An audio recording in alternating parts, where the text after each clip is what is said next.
नमस्कार, मैं डॉक्टर ईमानी भाटिया, राजकीय स्नातकोत्तर महाविद्यालय बारा, हिंदी विभाग से हूँ। आज मैं आपको बीए द्वितीय वर्ष में द्वितीय प्रश्न पत्र में विज्ञापन लेखन और उसके ध्यान देने योग्य तत्वों के बारे में जानकारी दूंगी। तो सबसे पहले हम यह जानेंगे कि विज्ञापन लेखन क्या है। विज्ञापन प्रचार प्रसार का एक सशक्त माध्यम है और इस माध्यम के द्वारा विज्ञापनदाता अपने पदार्थ की ओर जन समूह का ध्यान आकर्षित तो करता ही है, साथ ही साथ उसे अपने विज्ञापन की ओर प्रेरित होने और उससे जुड़ने के लिए विवश भी कर देता है। ऐसी स्थिति में विज्ञापन लेखन बड़े कुशलतापूर्वक किया जाना चाहिए। आजकल तो विज्ञापन लेखन में पर्याप्त सावधानियां बरती जा रही हैं। प्रत्येक विज्ञापनदाता या विज्ञापन देने वाली कंपनी अथवा संस्था अपनी इच्छाओं की पूर्ति के निमित्त बड़े बड़े रंगीन, आकर्षक और रोचक विज्ञापन लेखन कर रही है। अब हम देखेंगे कि विज्ञापन लेखन में ध्यान देने योग्य तत्व कौन कौन से हैं।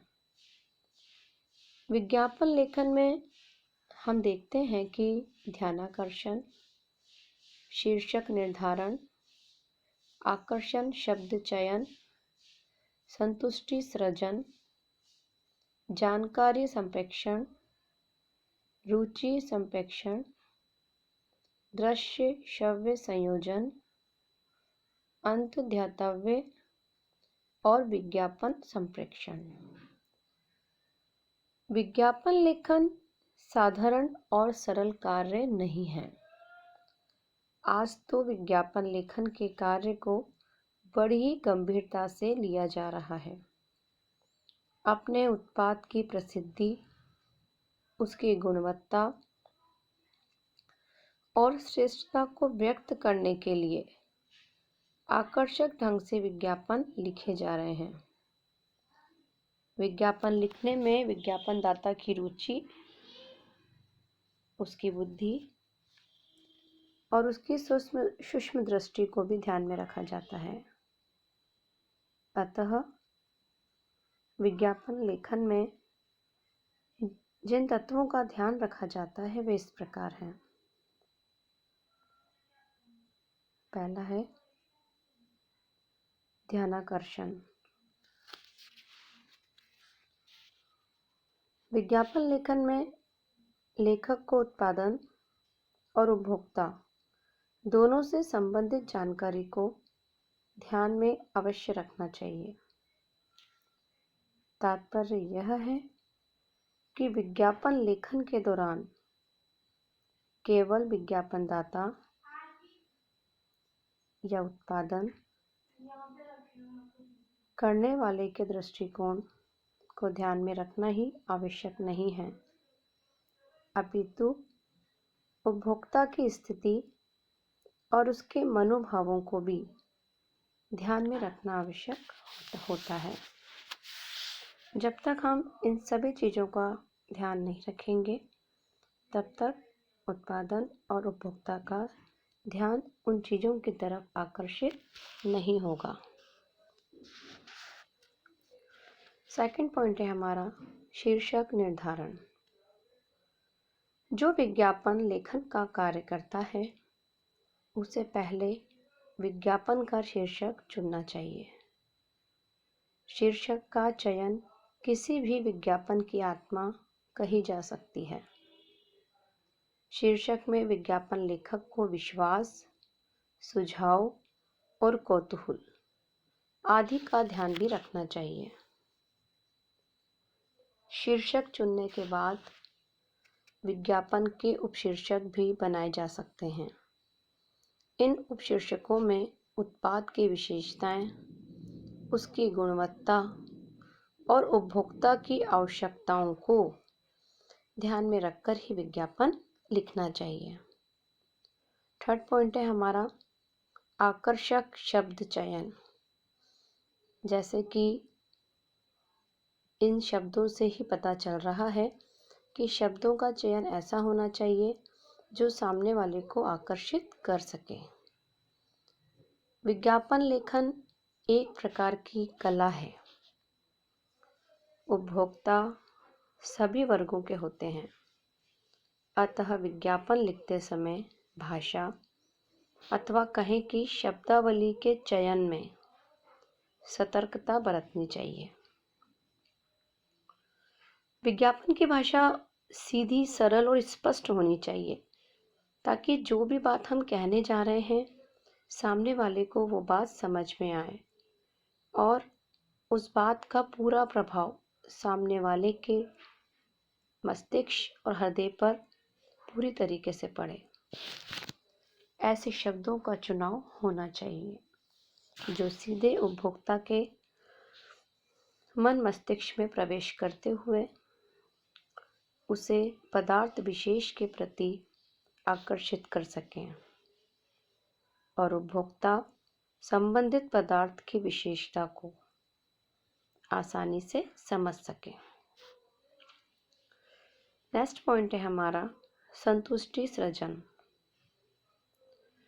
विज्ञापन लेखन में विज्ञापन का कथ्य तथा उसकी विषय वस्तु ऐसी होनी चाहिए जिसे पढ़कर उपभोक्ता उसे समझ सके, अपनी आत्मा में अथवा मन में बिठा सके।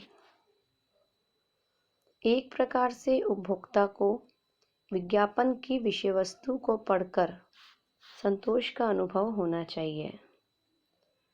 संतुष्टि ही विज्ञापन की ओर आकर्षित करने का एक माध्यम है। यह संतुष्टि भाषा की सरलता और व्यवहारिकता पर ही निर्भर करती है। नेक्स्ट पॉइंट है हमारा जानकारी संप्रेषण।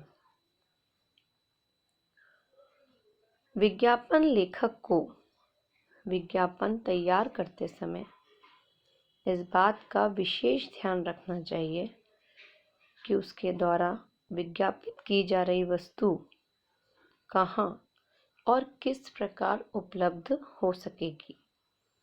स्पष्ट शब्दों में हम यह भी कह सकते हैं कि उपभोक्ता को विज्ञापित वस्तु की पूरी जानकारी सरलता से मिलनी चाहिए। बिल्कुल ठीक बात है कि जिस विज्ञापन को हम तैयार कर रहे हैं, लिखने जा रहे हैं, बना रहे हैं, उसकी जानकारी हमें अच्छी तरीके से होनी चाहिए। उसमें मात्र कोई भी कोरी कल्पना नहीं होनी चाहिए। हमारा नेक्स्ट पॉइंट है रुचि संप्रेषण। विज्ञापन लेखन में इस बात का भी ध्यान रखना चाहिए कि जो उत्पाद विज्ञापित किया जा रहा है उसकी उपभोक्ता के लिए कितनी और कैसी आवश्यकता है। एक प्रकार से विज्ञापन के द्वारा यह स्पष्ट हो जाना चाहिए कि यह उपभोक्ता के लिए अत्यंत आवश्यक है।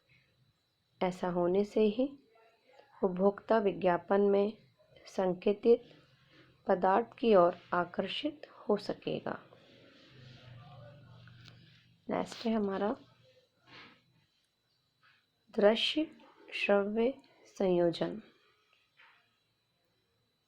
विज्ञापन में कभी कभी आकर्षण को बढ़ाने के लिए किसी लोकप्रिय गीत की कोई पंक्ति आवश्यकता अनुसार जोड़ देनी चाहिए। ऐसा करते समय इस बात का ध्यान रखना चाहिए कि जो पंक्ति जोड़ी जा रही है, चाहे वह हिंदी में हो और चाहे अंग्रेजी में हो, वह विज्ञापित वस्तु के उपभोक्ताओं को ध्यान में रखते हुए तैयार की जानी चाहिए। सामान्यतः महिलाओं और बच्चों के संवाद का प्रयोग विज्ञापन को अधिक प्रभावशाली और महत्वपूर्ण बना देते हैं। नेक्स्ट पॉइंट है हमारा अंतर्ध्यातव्य। इसके अंतर्गत हम देखते हैं कि विज्ञापन शिक्षाप्रद, मनोरंजन से भरपूर कल्पना और यथार्थ से युक्त तथा उद्देश्यपूर्ण होना चाहिए। विज्ञापन लेखक यदि इन बातों के प्रति सतर्क रहता है और अपना इसी प्रकार का दृष्टिकोण अपनाता है तो उसका विज्ञापन भी प्रभावशाली होता है और विज्ञापन दाता भी संतुष्टि का अनुभव करते हुए आनंद की सांस ले सकता है। तो कहने का मतलब ये है कि विज्ञापन ऐसा ही नहीं कि जिसमें बिल्कुल कोई मनोरंजन ना हो, कोई शिक्षाप्रद ना हो, नहीं।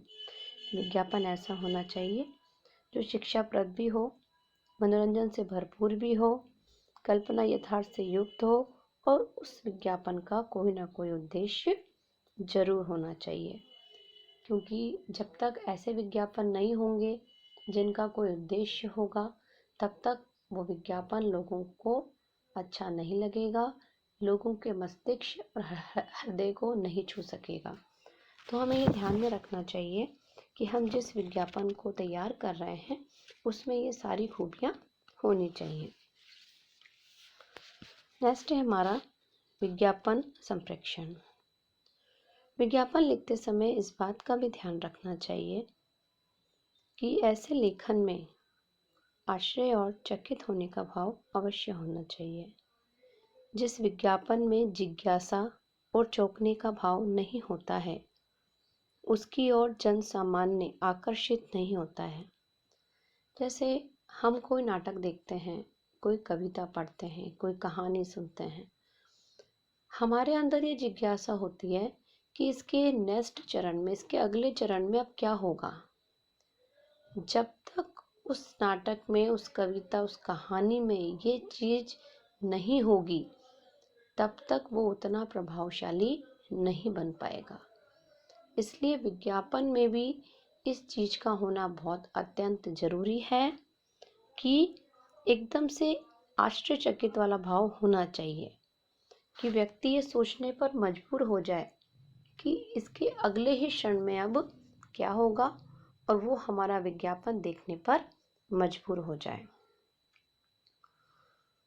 यह आकर्षण शीर्षक चयन से ही प्रारंभ हो जाता है और वह विषय वस्तु के प्रेषण तक तो रहता ही है, शैली से भी जुड़ जाता है। निष्कर्ष में हम ये कह सकते हैं कि इस प्रकार विज्ञापन लेखन में मनोविज्ञान का पूरा ध्यान रखना चाहिए। उक्त सभी तत्वों को समझकर विज्ञापन का निर्माण कराने से अधिकतम उद्देश्य पूर्ति हो जाती है। बिल्कुल अंत में हम यही सब कहेंगे कि विज्ञापन बहुत अत्यंत जरूरी है और विज्ञापन कैसा होना चाहिए, उसमें कैसी चीज़ें होनी चाहिए, कितना समय लगना चाहिए, उसकी रूपरेखा कैसे तैयार की जानी चाहिए, इन सब बातों पे ध्यान देना बहुत अत्यंत जरूरी है। अगर हम इन सब बातों पे ध्यान नहीं देंगे तो हमारा विज्ञापन अत्यधिक प्रभावशाली नहीं बन सकेगा और जब तक विज्ञापन हमारा प्रभावशाली नहीं होगा तब तक वो जनमानस के पटल पर पूरी तरीके से हमारे अनुकूल नहीं उतर सकेगा। इसलिए हमें ये चाहिए कि हम जब भी किसी विज्ञापन की तैयारी करें, उसको बनाएं, तो हम इन निम्न बातों का ध्यानकर्षण, शीर्षक निर्धारण, आकर्षक शब्द चयन, संतुष्टि सृजन, जानकारी संप्रेषण, रुचि संप्रेषण, दृश्य श्रव्य संयोजन, अंतध्यातव्य और विज्ञापन संप्रेषण, हमें इन सभी 9 बातों का ध्यान रखना होगा। अगर हम इन सभी बातों का ध्यान रखेंगे तो हमारा विज्ञापन बहुत अत्यधिक प्रभावशाली होगा और जनमानस के पटल पर बहुत अच्छी हमारी एक गहरी छाप छोड़ देगा। तो आज हमने आपको विज्ञापन लेखन के बारे में बताया है और विज्ञापन लेखन को हम किस तरीके से अच्छा बना सकते हैं, उसमें ध्यान देने योग्य कौन कौन से तत्व हैं उनके बारे में बताया है। इसके बाद जो नेक्स्ट टॉपिक पे हम चर्चा करेंगे वो है हमारा कि विज्ञापन के प्रमुख माध्यमों में किनकी गणना की जाती है। नेक्स्ट टॉपिक में हम आपको उसके बारे में जानकारी देंगे। धन्यवाद।